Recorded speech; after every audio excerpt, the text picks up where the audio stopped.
namin nakikita ang galaw. Kayo nasa taas pero parang walang pakialam sa ibaba.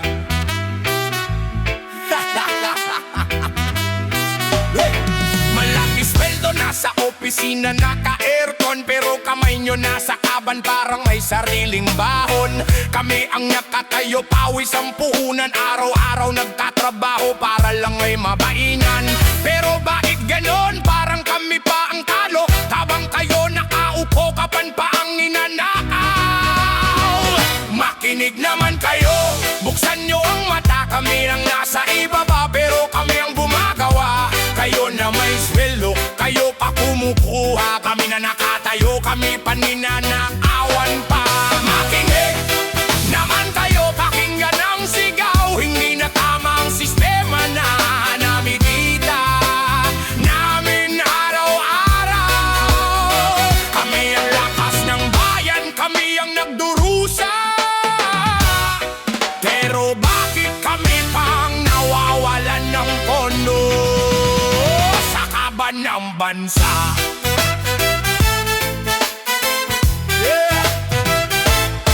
Mga pangako nyo parang hangin lang sa tenga. Pag-eleksyon ng ingay pero pagkatapos wala na. Nakabarong naka-Amerikana mo pang maayos, pero sa likod ng mesa parang may lihim na kilos. Baka nagugutom, magulang walang trabaho. Takot ang mga tao kasi di alam ang mangyayari bukas o mamaya. Habang ang iba sa talas pagtuloy lang ang saya, kasi kaban ng bayan parang sariling alkansya. Makinig naman kayo, buksan nyo ang mata. Kami yung nasa ibaba pero kami ang gumagawa. Kayo na may sweldo, kayo pa kumukuha. Kami na nakatayo, kami pa ninanakawan ba? Hindi ito galit lang, yeah, hindi ito hindi ito galit lang. Ito ay panawagan na sana ang upuan ay maging tunay na serbisyo sa bayan. Kung kayo ang nakaupo, alalahanin ang dahilan. Dahil ang nakatayo ang tunay na bumubuho ng bayan. Ay, ay, ay, ay, ay, ay, ay, ay, ay, ay.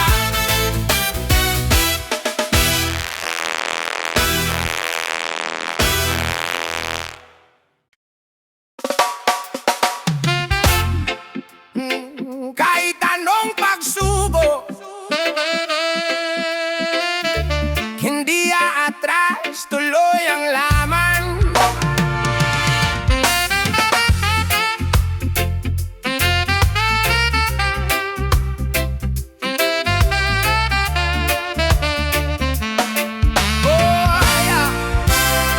Maraming unos ang dumaan sa buhay ko, mga sugat sa puso, lihing kong tinatago. Bawat hakbang may takot na kasama, pero di ako titigil, lalaban pa rin ako.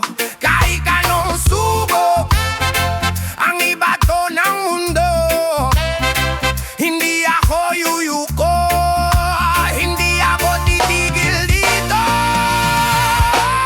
Di susuko, di atras, kahit gaano pa kabigat ang bukas. Sa bawat luha may pag-asa, sa bawat sugat may lakas na dala.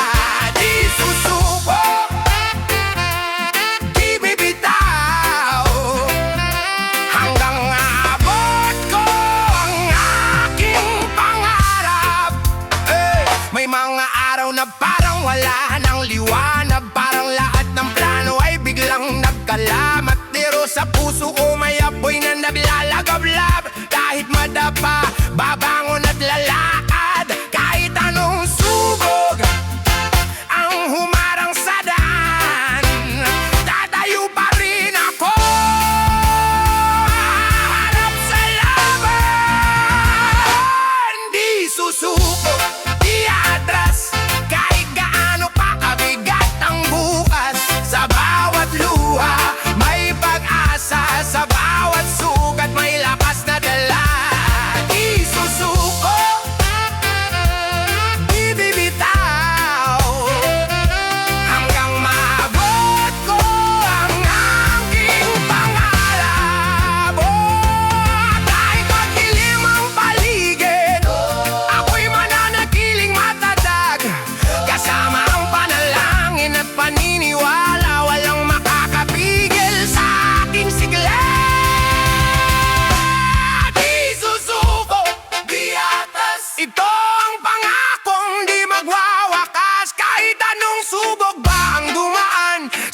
dulo ng lahat, tagumpay ang makakamtan. Di susuko.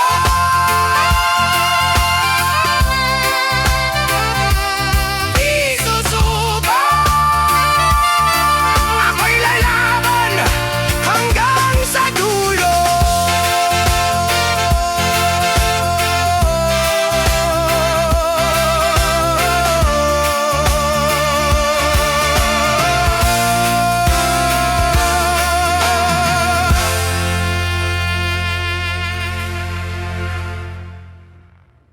Yeah!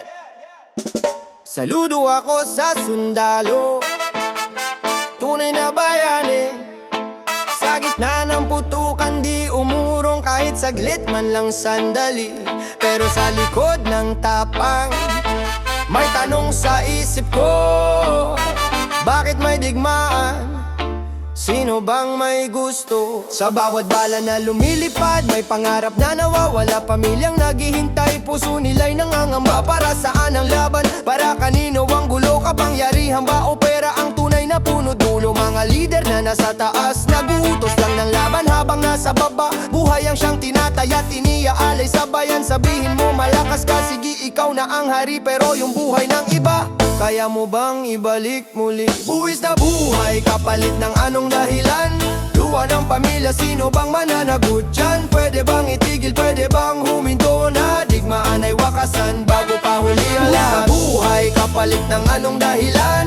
Luwa ng pamilya, sino bang mananagot dyan? Pwede bang itigil, pwede bang huminto na? Digmaan ay wakasan bago pa huli ang lahat.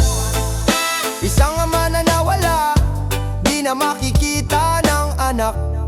Isang ina na umiiyak, yakap ay di na muling madarama at matatakpan.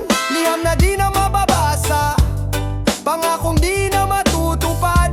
Sa bawat kabaong na umuuwi, puso'y tuluyang nadudurog at winawasak. Sige sabihin mo panalo ka sa laban, pero ilan ang nasawi bago mo yan nakamtan? Hindi trophy ang buhay, hindi laro ang gera. Bawat patak ng dugo katumbas ay luha at alaala. Buwis na buhay, kapalit ng anong dahilan? Luha ng pamilya, sino bang mananagot dyan? Pwede bang itigil, pwede bang huminto na? Digmaan ay wakasan bago pa huli ang lahat. Buhay, kapalit ng anong dahilan? Luha ng pamilya, sino bang mananagot dyan? Pwede bang itigil, pwede bang huminto na? Digmaan ay wakasan bago pa huli ang lahat. Kung ikaw ang nawalan, kaya mo bang tanggapin? Kung pamilya mo ang umiiyak, kaya mo bang kimkimin? Hindi lahat nadadaan sa lakas at baril. Minsan kapayapaan ang tunay na dapat piliin. Hindi kahinaan ang umiwas sa gulo, mas matapang ang marunong magpatawad at tumayo. Hindi sukatan ang tapang, ang dami nang nasaktan, kundi kung ilan ang nailitas mong buhay sa digmaan. Saludo pa rin ako sa sundalo, walang duda, pero sana dumating ang araw na wala ng gera, na ang baril ay tatahimik at mundo'y hihinga, at wala ng batang iiyak sa pagkawala ng ama. Buwis na buhay, hindi na dapat maulit. Kapayapaan ang laban, napapanating igiit.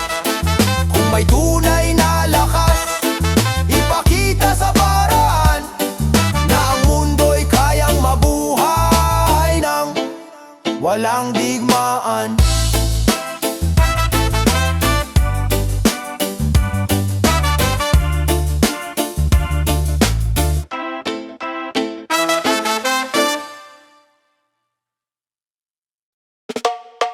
Yeah. Sa mundong puno ng material at mamahaling gamit, parang bawat tao gusto agad umangat at kumapit.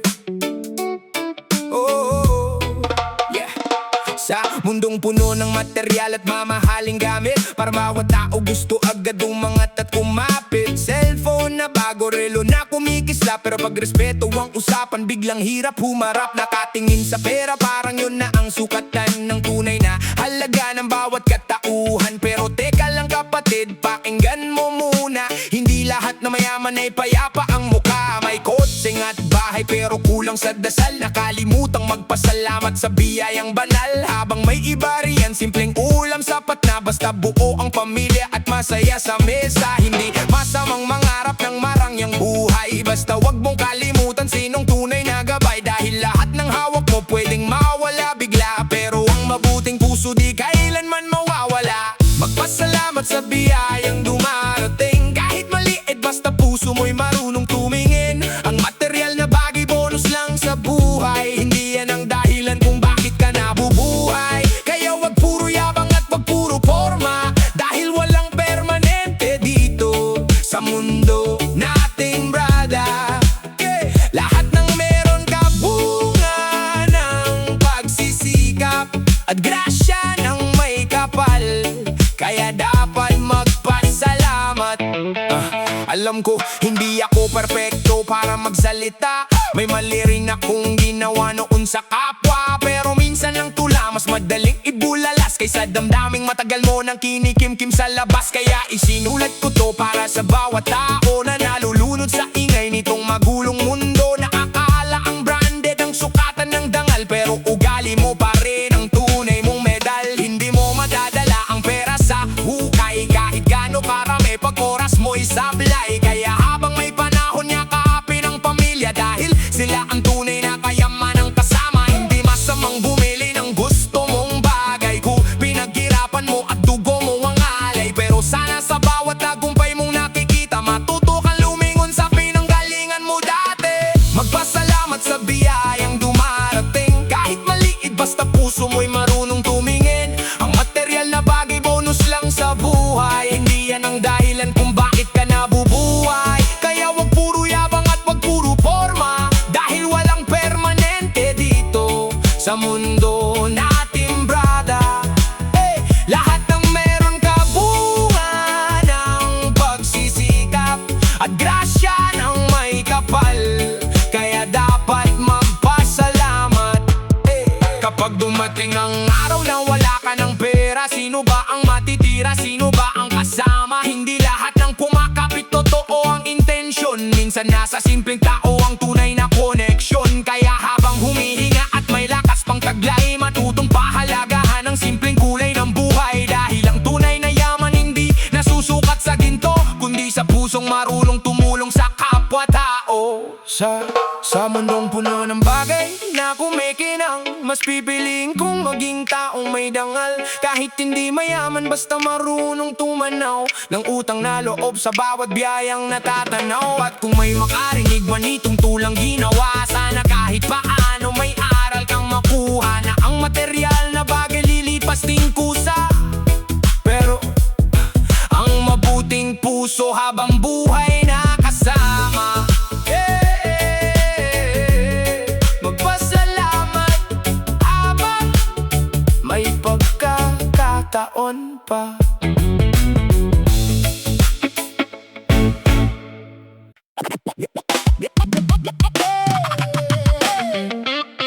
Yeah. Aha. Hey. Ayuda na oh. Hey. Yes. Mga ayuda, mga perang ipinamimigay, galing din naman sa kaban ng bayan. Di ba't pera rin ng mamamayan? Bakit kung mamigay taas noo paminsan doon malaking bagay, lalo na sa gipit sa panahong walang makain at kumakapit. Maraming pamilya ang natulungan, kaya di rin dapat maliitin kailanman. Pero sana trabaho na lang ang ibigay, mas malaking tulong pa sa tunay na buhay. Kasi ang pera mabilis ding mawawala, pero ang hanap buhay tuloy-tuloy ang biyaya. Mas gusto ng tao ang marangal na kita, yung pinaghirapan at di galing sa awa, yung may dignidad bawat pag-uwi at may pagkain ng pamilya gabi-gabi. Trabaho, hindi limusang kailangan para makabangon ang mamamayan. Ayuda man mauubos din yan, pero trabaho pang matagalan. Hindi habang buhay nakaabang sa ayuda tuwing may pangangailangan. Bigyan ng pagkakataon ng tao ng masenso, gamit sariling dugot, pawis nito. Pawis nito. Hindi tamadang mahirap, tandaan mo yan. Kulang lang minsan sa oportunidad. Maraming gustong magsikap at lumaban, pero trabaho ang hirap matagal. may ibang busog sa kapangyarihan. May ordinaryong tao na gipit ang kalagayan. Araw-araw kumakayod ng matino, umaasang bukas ay mas gaganda ito. Mas masarap pa rin ang sariling kita, kahit pagod basta marangal ang gawa, kesa nakapila at naghihintay sa tulong na minsan di rin sapat. Kaya sana pakinggan ang masa, hindi puro ayuda ang solusyon sa problema. Pag may trabaho